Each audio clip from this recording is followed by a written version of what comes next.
On December 8, 1981, Lloyd Bernard Free entered a courthouse and legally became World B Free. It was one day before his 28th birthday. The playground nickname had followed him since Brooklyn, but now the transformation was official. When reporters asked what the middle initial meant, he answered that it stood for simply B. Even his name refused to sound like anyone else's.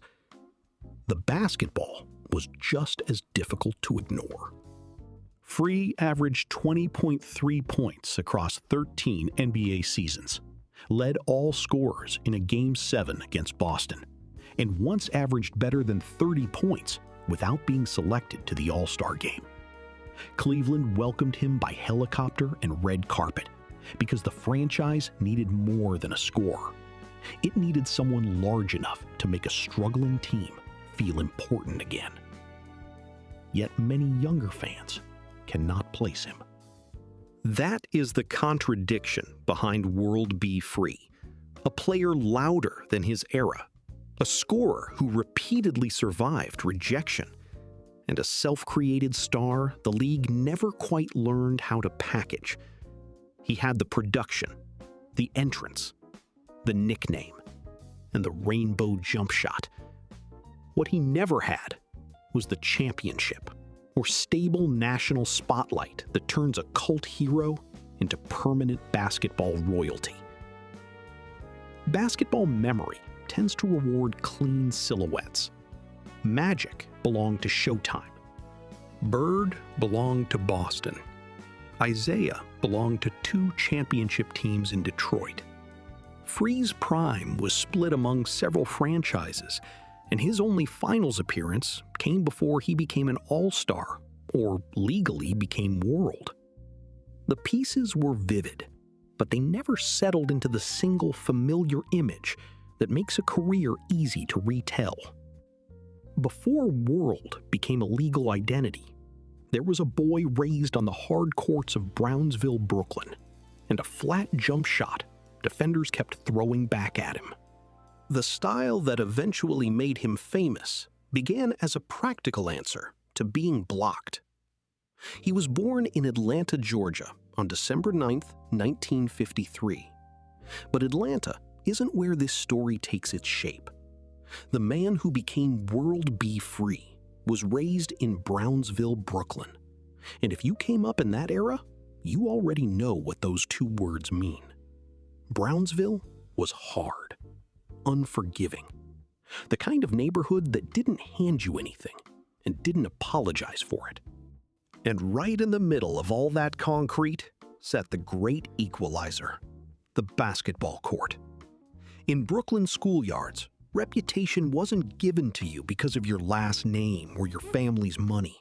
You earned it, shot by shot, dunk by dunk, possession by possession, in front of crowds that would tell you to your face exactly how good or how soft they thought you were. That's the world young Lloyd Free grew up in. He attended Canarsie High School, but the real classroom was the asphalt, where the lessons were physical and the grades were public. And it was there, on those courts, that you can already see the engine of the man he'd become. The swagger, the hunger to be watched, the need, not the want, the need to be the most electric thing on the floor. That personality didn't get manufactured later by an agent or a marketing team. It was forged on those Brooklyn playgrounds long before a single scout ever wrote his name down on a report. The confidence that would one day let him rename himself World was already there, baked into a teenager who refused to be ordinary. It was on those exact playgrounds that a friend handed him a nickname so grand it sounded almost ridiculous for a kid that age, until people watched what he could do once his feet left the ground. The nickname came from a childhood friend named Herb Smith, right there on the Brownsville courts. He started calling Lloyd All World, and the name stuck for one simple reason. Because Free, in his own words, could go round the world. That wasn't false modesty. As a teenager, the story goes, he could already throw down a full 360-degree dunk, spinning all the way around in the air before finishing at the rim. In the 1960s and 70s, on a neighborhood playground, that was something close to witchcraft. The legend grew right along with him. Friends would credit him with a 44-inch vertical leap, and you should hear that the way it was meant, as the kind of larger-than-life playground tale that follows a special talent around. Nobody was out there with measuring equipment. It's folklore, and it's the good kind. The sort of story that gets passed from court to court because the kid backing it up was real. Whether the number was exact almost doesn't matter. What matters is that people believed it, because they'd seen enough to believe almost anything about him. And All World wasn't the only crown they put on his head. They called him the Prince of Midair. They called him the Brownsville Bomber. A teenager was collecting nicknames that sounded like a marketing campaign, decades before athletes spoke openly about personal brands. Lloyd Free was building a myth around himself before the business had a language for it. He understood instinctively that performance began with the game, but did not have to end there. That self-belief was about to get tested somewhere nobody expected an NBA scoring threat to come from, a small college in North Carolina. And as a freshman, he stunned everybody who doubted him. When the big-time programs came calling, they mostly didn't call for Lloyd Free. So his path to greatness took a detour through Guilford College, a small school in North Carolina, far from the national spotlight, far from the cameras, far from the places that minted future pros. For a kid with a 44-inch reputation and a name like All World, it could have been the end of the dream. Instead, it became the launching pad. As a freshman, Free led Guilford to the NAIA National Championship in 1973. That's not a kid easing into college ball. That's a kid arriving on campus and immediately dragging a whole program to a national title. And he didn't just ride along for the championship.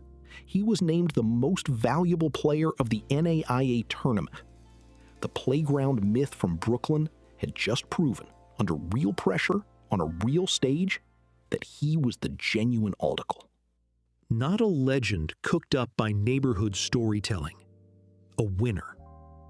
Major programs had overlooked him, but Guilford gave Lloyd Free something their crowded rosters might not have offered so quickly: responsibility. He arrived, took control, and won a national title as a freshman. That experience did more than feed a chip on his shoulder.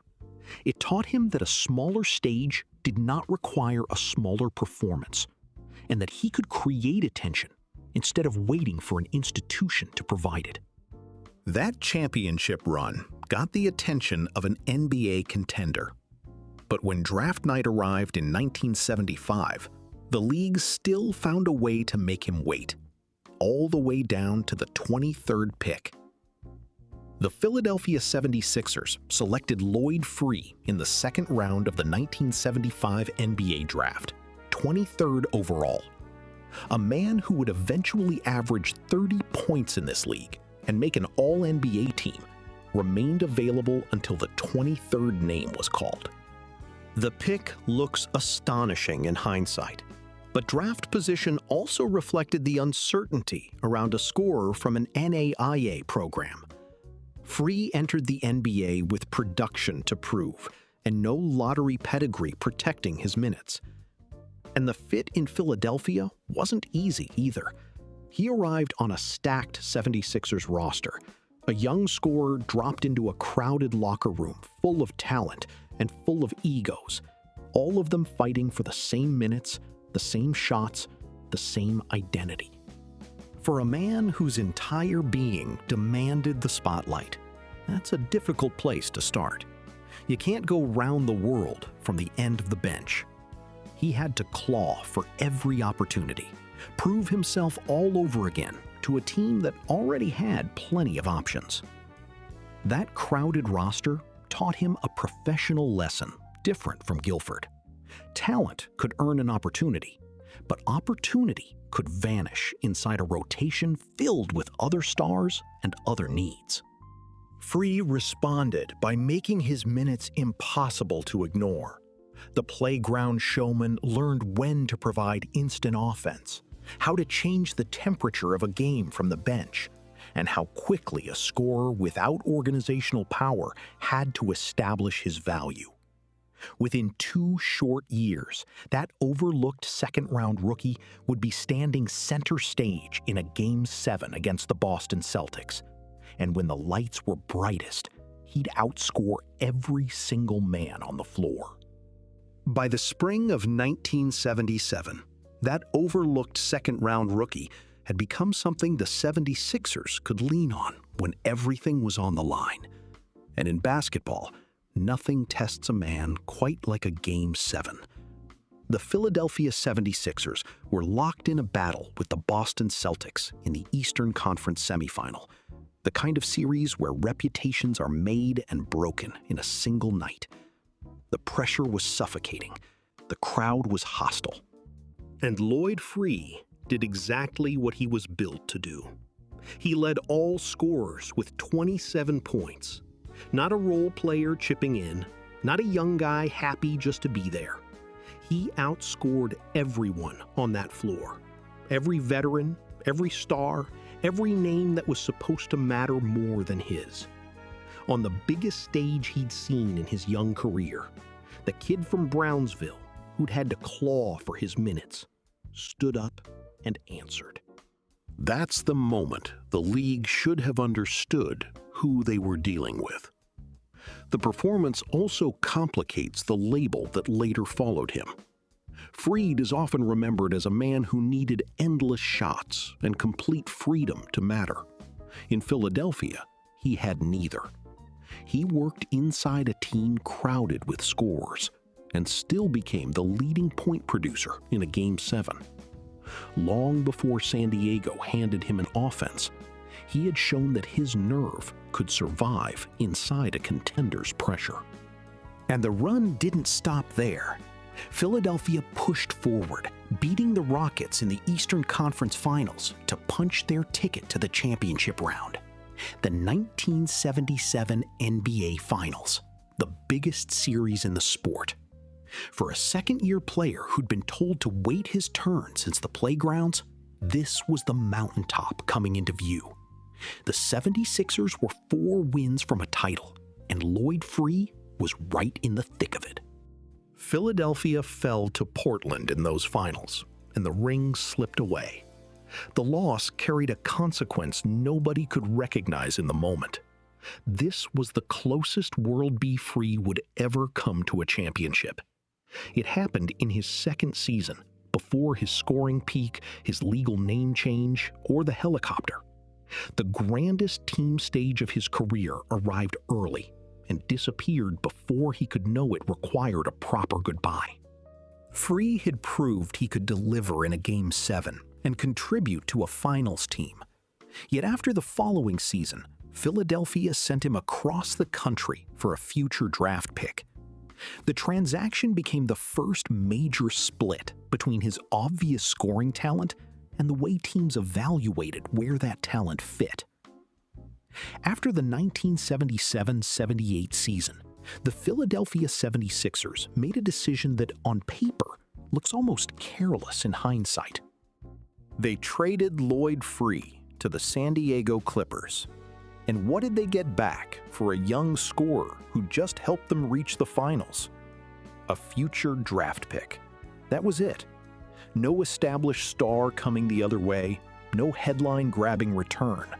Just a piece of paper promising value somewhere down the road. For Free, the message was hard to miss. Philadelphia had a crowded, ambitious roster and decided his scoring could be converted into a future asset. The move did not mean the organization believed he lacked talent. It meant it considered him replaceable within its larger plan. That distinction may have made business sense in a front office. To the young man crossing the country, it still felt personal. The future pick later became part of an indirect chain that helped Philadelphia land Charles Barkley in the 1984 draft. It was not a clean one-for-one exchange of Free for Barkley, and presenting it that way would distort 6 years of transactions and circumstance. The connection is still worth noting, not as proof that Philadelphia somehow won a simple trade, but as an example of how one asset can outlive the player whose departure created it. Free's career would repeatedly expose that tension. Teams recognized the scoring, but they did not always see the scorer as the fixed center of a long-term plan. In Philadelphia, he was one talented piece among many. San Diego would test the opposite idea by handing him the ball and discovering how spectacular the result could be, even when the roster around him was not built to travel deep into spring. So they banished him to a struggling West Coast franchise, a long way from the bright lights of Philadelphia. And what Lloyd Free did next, almost nobody saw coming. Out there in San Diego, far from the contenders and the cameras, he was about to become one of the most dangerous scorers walking the planet. Out in San Diego, away from the crowded depth chart and the championship expectations, Lloyd Free finally had what he'd been chasing his whole life: the ball, the green light, and a stage that was entirely his own. And what he did with that freedom was nothing short of explosive. In the 1978-79 season, Free averaged 28.8 points per game. Read that again. Nearly 29 points a night. The kind of scoring that puts a man among the most feared players in the entire sport. The league couldn't fully ignore him either. He earned All-NBA second-team honors that season, official recognition that he was one of the best players alive. And he didn't just pile up empty numbers on a losing team. He dragged the Clippers to an improved 43-39 record, a real winning season for a franchise that desperately needed one. By any reasonable measure, this was a star performance. Yet the details refused to align. Despite winning 43 games, the Clippers narrowly missed the playoffs. Despite scoring almost 30 a night and earning All-NBA recognition, Lloyd Free was left off the All-Star team. One of the league's most productive scorers had received the more meaningful season-long honor from voters, yet the showcase event went on without him. Recognition had arrived in a form the casual audience was less likely to remember. That season, Free poured in 2,244 total points. StatHead data places it among the largest single-season totals ever produced by a player not selected for the All-Star game. The contradiction is built into the record itself. Historic scoring volume, an All-NBA selection, a winning team, and still no place in the league's mid-season celebration. He wasn't doing it in a vacuum either. For both the 1978-79 and the 1979-80 seasons, George Gervin and Lloyd Free ranked first and second in the entire league in scoring. The Iceman and the Brownsville Bomber, trading buckets at the top of the whole sport. That's elite company. That's a man at the absolute summit of what he does best. The next season removed the remaining argument. World B. Free raised his scoring average beyond 30 points, forced his way into the All-Star game, and inspired San Diego fans to give him a chant all his own. If the league wanted proof, Lloyd Free buried them in it.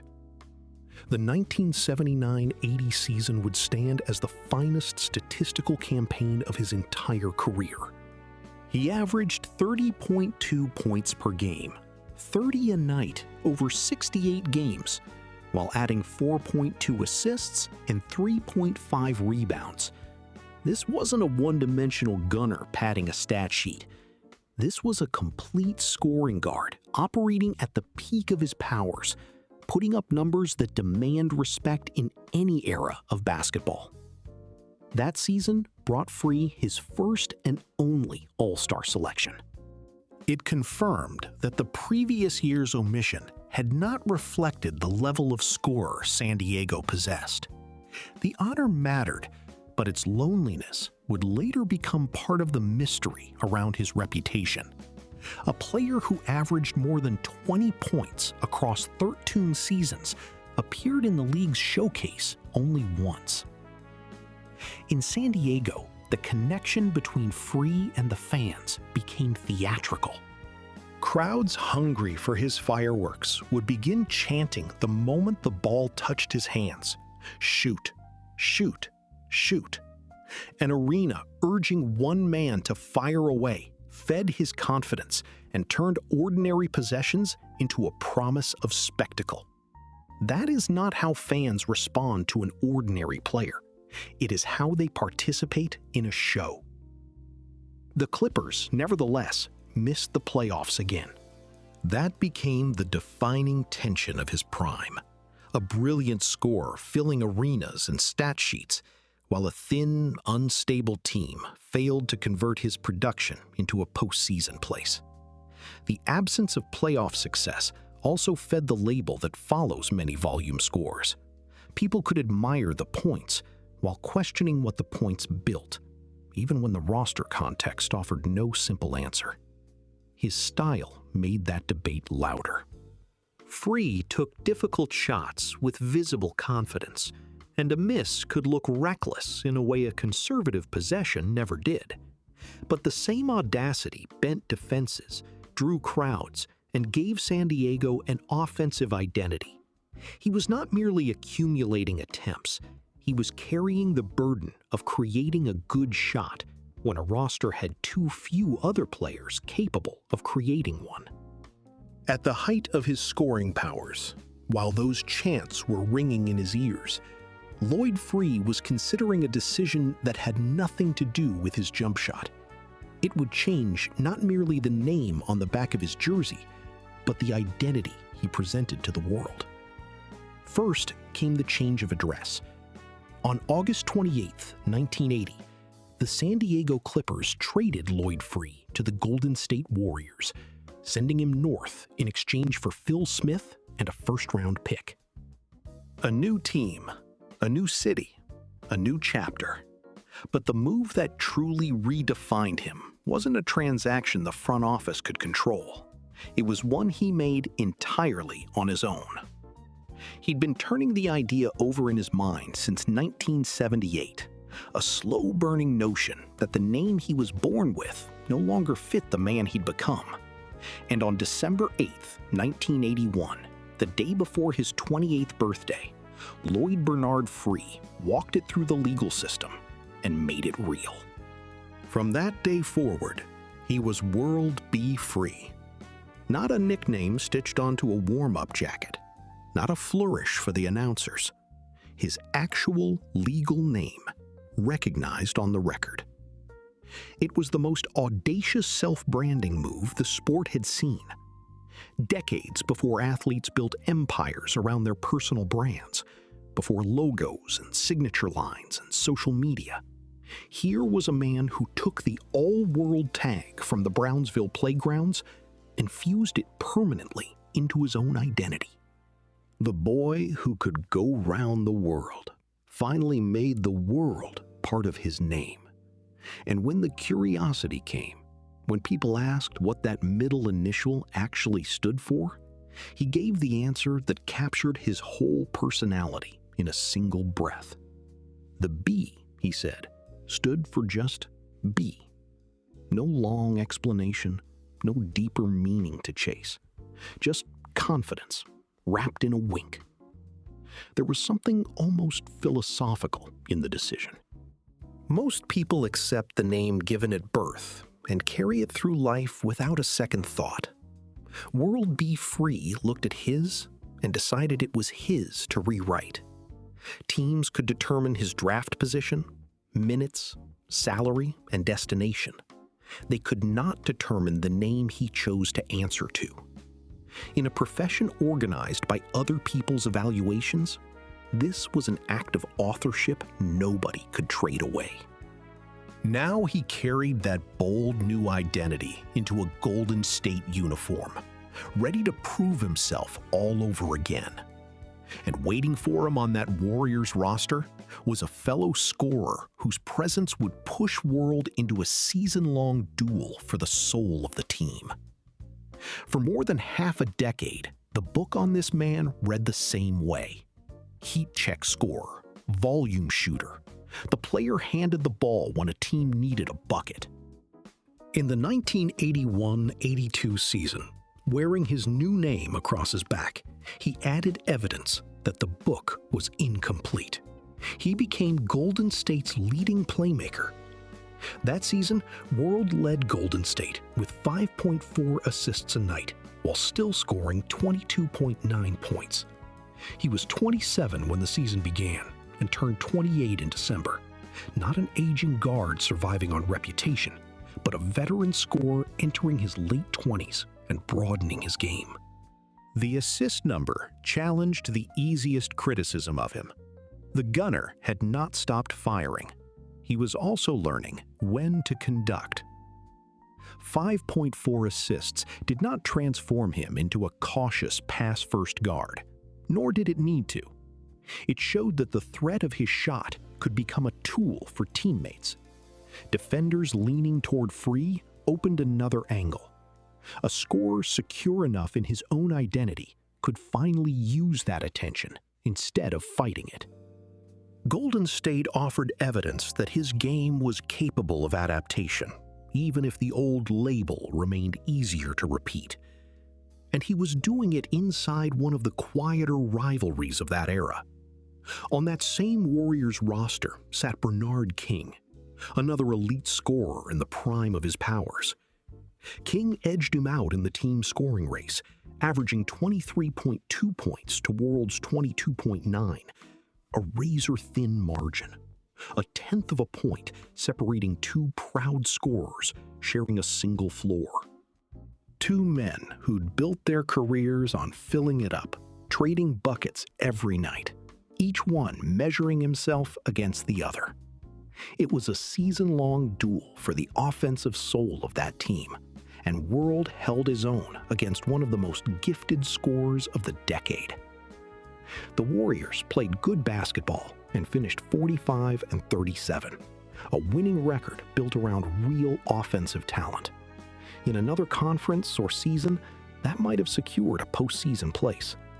In this one, despite Free's playmaking and the combined firepower of Free and Bernard King, Golden State missed the playoffs. San Diego had produced winning seasons without playoff basketball. Now Golden State added another winning record that ended in April. The repeated outcome shaped how the league interpreted Free: enormous individual production, entertaining teams, and too little postseason evidence. He kept evolving and producing, but each missed berth made it easier for observers to treat the scoring as spectacle rather than the foundation of a contender. For all his growth in Golden State, the wins still were not producing playoff basketball. Then a desperate franchise in Ohio prepared an arrival unlike anything he had experienced, built around both basketball need and pure spectacle. Some players get introduced to a new city with a handshake and a press release. World B. Free got a helicopter. When he arrived in Cleveland in 1983, the franchise did not simply place him in the lineup. Management had him collected at Burke Lakefront Airport and flown by helicopter to the Richfield Coliseum, where a red carpet awaited his press conference. A basketball player descended from the sky and walked toward the cameras like a star at a movie premiere. For a performer who had legally renamed himself World, no ordinary introduction could have fit so perfectly. Under the glamour was desperation. When the mid-season trade became official on December 15, 1983, Cleveland stood at 3 wins and 19 losses. This was not a contender adding a final piece. It was a failing team searching for points, identity, and a reason for fans to care. Free offered all three, which made the spectacle less frivolous than it first appeared. The arrival revealed his unusual position in the league.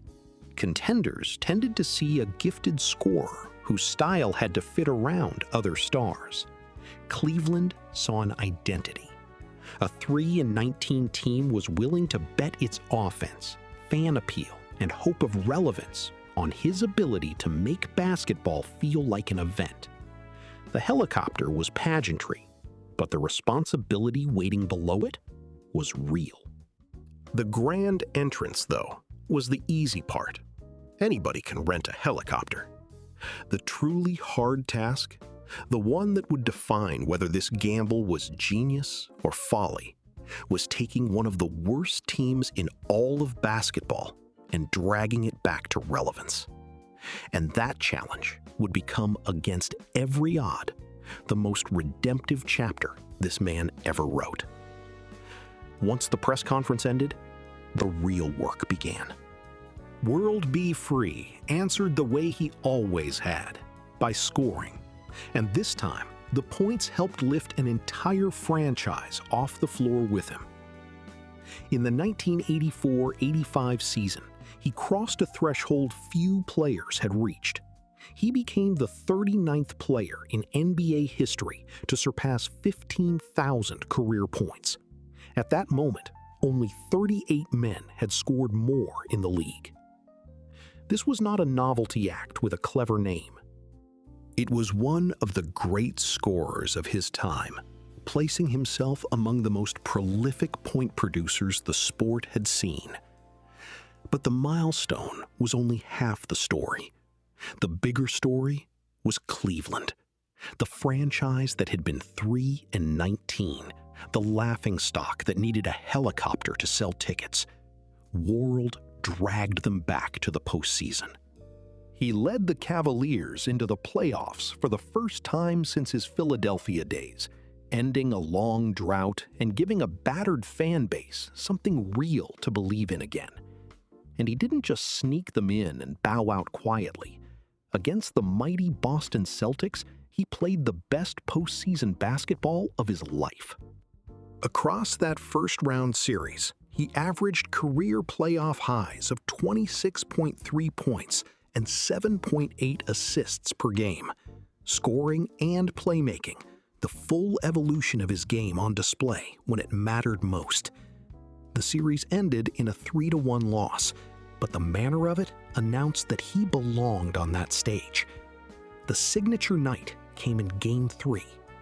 With the season teetering, World erupted for a playoff career-high 32 points, hauling Cleveland to a 105-98 victory over Boston. One game against one of the proudest franchises in the sport, and the man who'd been doubted his entire career stood tallest. For one night, the Brownsville myth and the Cleveland savior were the same person. The victory did not overturn the series, but it gave Cleveland something a rebuilding team needs before it can become respectable: a shared memory of beating somebody important.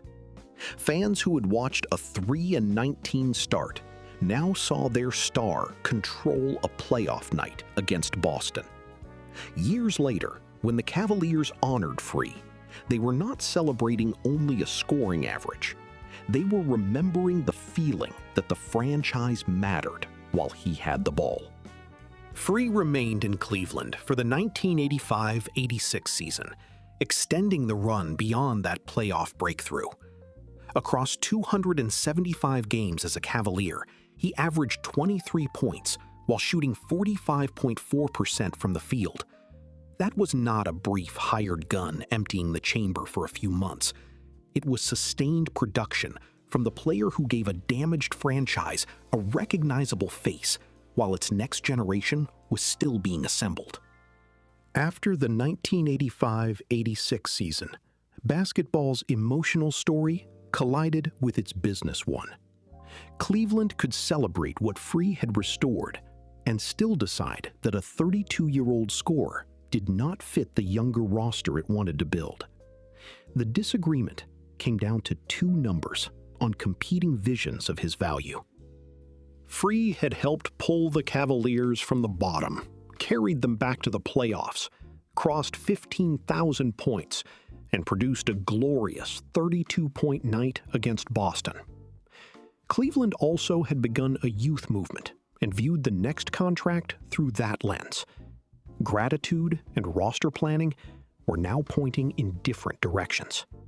After the 1985-86 season, Cleveland declined a contract option that would have paid him $750,000 and instead offered a one-year deal worth $400,000. The proposed salary was $350,000 lower. To the Cavaliers, it reflected a younger direction. To Free, it reduced the value of everything he had just given the franchise. World rejected the offer, and his most redemptive chapter ended through negotiation rather than injury or an obvious collapse on the floor. Neither side had to be irrational for the split to hurt. Cleveland wanted to spend its future on younger players. Free believed a scorer who had carried so much responsibility deserved more than a steep reduction. The helicopter entrance had promised that he was central to the franchise. The final offer told him the center had moved. The dispute clarified why his reputation had always been complicated. World B. Free could be indispensable to an offense without becoming untouchable to an organization. He was a spectacular individual scorer in an era that often measured guards by championships, and his best seasons were divided among unstable teams. Each move broke the continuity that helps a star become synonymous with one uniform. Cleveland loved the show and needed the points, but even Cleveland eventually chose a different timetable. At 32, after 8 consecutive seasons above 20 points per game, Free suddenly had no NBA home. The game had not taken away his confidence, but it had narrowed his options. What followed would reveal how far he was willing to travel and how much status he was willing to surrender simply to keep competing. What followed was not a graceful farewell tour. It was the hard reality of an aging scorer trying to remain in the profession he had always wanted, beginning fittingly where his NBA career started. In December of 1986, Philadelphia brought him back, closing a circle that had opened more than a decade earlier with the 23rd pick. The role was temporary from the beginning, tied to Andrew Toney's injury rather than a promise of a lasting reunion. When Toney recovered, the 76ers waived Free in March of 1987. A few short months after the familiar uniform returned, roster arithmetic removed it again. For many players, that would have been the end. The phone slows, the body ages, and pride makes a smaller league feel impossible. But this was a man who had renamed himself World. If the NBA did not have a place for him, he was willing to find another floor rather than pretend he no longer wanted to play. That somewhere else was the United States Basketball League, a smaller stage, far below the bright lights he'd once filled. He suited up for the Miami tropics, and he didn't go there to fade out quietly. He went there and won. World led the Tropics to the USBL championship, and in the title game against the Rhode Island Gulls, he poured in 30 points when it counted most. For that run, he was named the USBL playoffs' most valuable player. Strip away the league's prestige, And look at the substance of it. In his mid-30s, on a lesser stage, the man was still the best player on the floor and still walking off with the trophy and the hardware. The choice revealed something deeper than wounded pride. A former all-star who had crossed 15,000 NBA points, accepted a smaller stage, and then treated its championship game seriously enough to score 30. Little money or national fame waited in the USBL.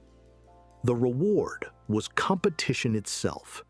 Another defender, another crowd, and another chance to watch the rainbow leave his hand with a game at stake. And that championship in Miami wasn't the final note. The NBA, it turned out, wasn't quite done with him yet. There was one more uniform waiting, one last run at the highest level before the long goodbye truly reached its end. That one more uniform belonged to the Houston Rockets. For the 1987-88 season, what would prove to be his final campaign at the highest level, World B. Free pulled on Houston's colors and proved he still had moments of the old magic left in him. The brightest came on November 12, 1987, out at Arco Arena against the Sacramento Kings. With his team needing a spark, World dropped 38 points and dragged the Rockets back into a game they had no business winning, fueling a comeback victory that turned back the clock for one electric night. A scorer in the twilight of his career, reminding everyone exactly what he'd always done best. After that season, he stepped away from the NBA. In 1991, 3 years after his last NBA shot, he laced them up once more with the Atlanta Eagles of the United States Basketball League. Years removed from the biggest stage and past the age when most players stop asking their bodies for another comeback, Free returned to a minor league floor to feel competition again. Only then did he retire permanently, after the decision belonged to him. So when the dust settled, what did the ledger say? Across 13 seasons in the NBA, World B. Free played 886 games. He averaged 20.3 points, 3.7 assists, and 2.7 rebounds a night. Those are the numbers of a genuine star, a man who scored at an elite clip for more than a decade, who outlasted teammates and rivals alike, who left the league with a body of work that most players could only dream of. Look closer at that portrait, and the ache appears. Elite scoring. One all-star selection. No championship. His prime was scattered across Philadelphia, San Diego, Golden State, and Cleveland, leaving no single franchise with every chapter, and no annual playoff stage on which a national audience could build a lasting memory. He played before social media could turn the name and rainbow jumper into a permanent brand. The career did not end in failure. It ended in an unresolved category, too productive to dismiss, too fragmented for casual history to file easily under legend. So how does a 20-point-a-game scorer with a name that sounds like a movie title slip quietly out of the mainstream memory? The answer, oddly enough, lives in the very thing that made him impossible to forget in the first place: the shot. Every great scorer has a signature, and World B. Free's was unmistakable. They called it the rainbow, a soft, impossibly high-arcing jump shot that climbed toward the ceiling and seemed to hang in the air a beat longer than a normal shot had any right to. It was beautiful, it was strange, and it was entirely his own. But the most fascinating part isn't how it looked. It's why it ever existed at all. Because the rainbow wasn't a gift, it was a solution. Back on those New York City playgrounds, where his reputation was first built, His jump shot was nothing like the high, soft arc fans would come to know. It was a flat line drive, a hard, low shot that came off his hand on a straight plane. And against bigger, longer defenders, that flat shot kept getting swatted right back in his face. For a kid who lived to score, who needed the spotlight the way other people need air, getting blocked again and again was intolerable. So he didn't complain about it. He didn't accept it. He rebuilt the shot from scratch. He deliberately taught himself to launch the ball higher, to put a steep, exaggerated arc on it so it would sail up and over the outstretched hands that had been tormenting him. What started as a fix for a weakness became the most recognizable trademark of his entire career. That's invention born of necessity. A young man, undersized for the punishment he was taking, engineering a way to keep doing the one thing he loved. And that style was inseparable from the rest of who he was on the floor. He took high-risk shots that made coaches wince and crowds gasp. He played with a flamboyance, a deep and open confidence that thrilled the people in the seats, even as it occasionally drove the men on the bench to distraction. There was a showman in him that never switched off. The rainbow eventually became something larger than a shot. It held the whole man inside one motion.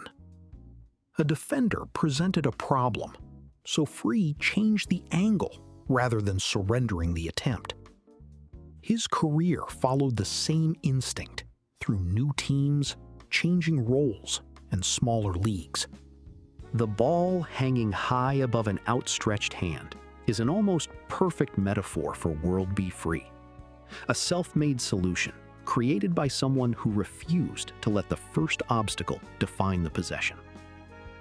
That unmistakable style made him a star, but it also tied him to a world that stretched far beyond the hardwood, into the orbit of one of the greatest icons of the 20th century, and into the very birth of a sound that would change a city.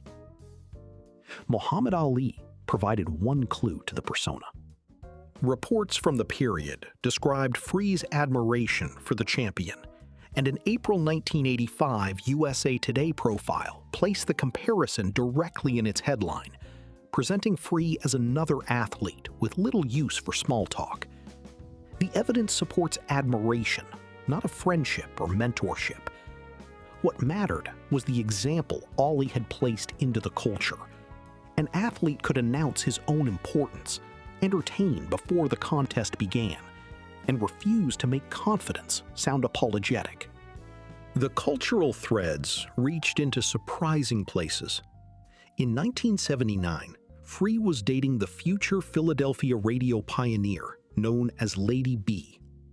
During a trip to New York, the two freestyle rapped together, an encounter later recalled in reporting about her rise. It would be wrong to make Free the cause of a career Lady B built through her own work over decades. The anecdote matters for a different reason.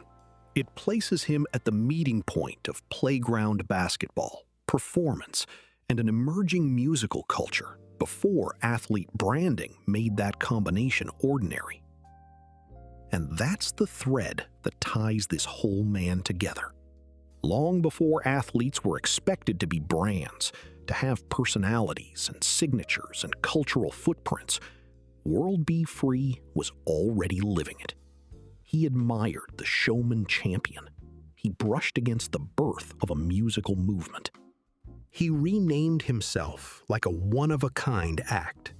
He was a basketball player operating like a cultural figure decades ahead of the moment that would have rewarded him for it. Timing shaped the size of that reward. His best performances circulated through local broadcasts, newspapers, and the memories of people inside the arena. A later media age could have replayed the rainbow endlessly and turned every colorful arrival into a shareable event. Free created the material for a national brand before the distribution system existed to keep it permanently visible. That flamboyance never dimmed. And many years after his final shot fell, the man who named himself World would walk back into a familiar building, dressed every bit as boldly as the legend deserved. The story didn't end when the playing stopped. For years after his playing days, World Be Free came home to Philadelphia and took on a new role with the franchise that drafted him all those years earlier, serving as Director of Player Development and as a community ambassador for the 76ers. And he did it the only way he knew how. He greeted fans at home games in that flamboyant, colorful wardrobe, still putting on a show, still impossible to miss in a crowd. The kid from Brownsville who'd renamed himself World had become a living link between the franchise and its faithful, a smiling, vivid presence that fans of a certain age recognized the instant he walked in. The role suited a man whose value had never fit entirely inside a box score. Player development allowed him to speak to younger athletes about surviving roster changes and maintaining belief when a league's opinion shifts. Community work gave the showman an audience without requiring him to take a shot. The colorful clothes were not a costume pasted onto retirement. They were continuity, proof that the personality had survived after the competitive stage changed. Recognition returned gradually. On November 30th, 2005, Cleveland honored him as a franchise legend at halftime. On March 26, 2022, the Cavaliers placed him on their Wall of Honor beside Lenny Wilkens, Campy Russell, and former owner Gordon Gund. The contract dispute remained part of the history, but it no longer had the final word. Decades later, the franchise formally placed Free among the people who had given Cleveland basketball its identity. The paradox remained. World Be Free scored more than 20 points per game across 13 seasons, led every score in a Game 7 against Boston, survived repeated moves, and carried Cleveland back to the playoffs. He arrived by helicopter, walked a red carpet, and launched a jump shot high enough to become its own piece of folklore. The Wall of Honor confirmed what the cities that watched him closely already knew.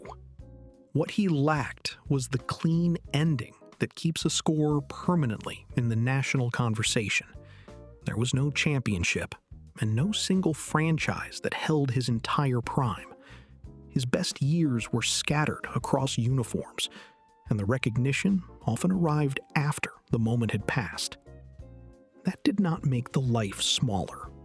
Lloyd Bernard Free chose the name World because all world had followed him since the Brooklyn playgrounds. He then spent a career playing with enough nerve to make the name believable. The rainbow jumper, the helicopter, and the courthouse were all expressions of the same refusal to disappear. Basketball may have struggled to package World Be Free, but nobody who truly watched him ever confused him with anyone else.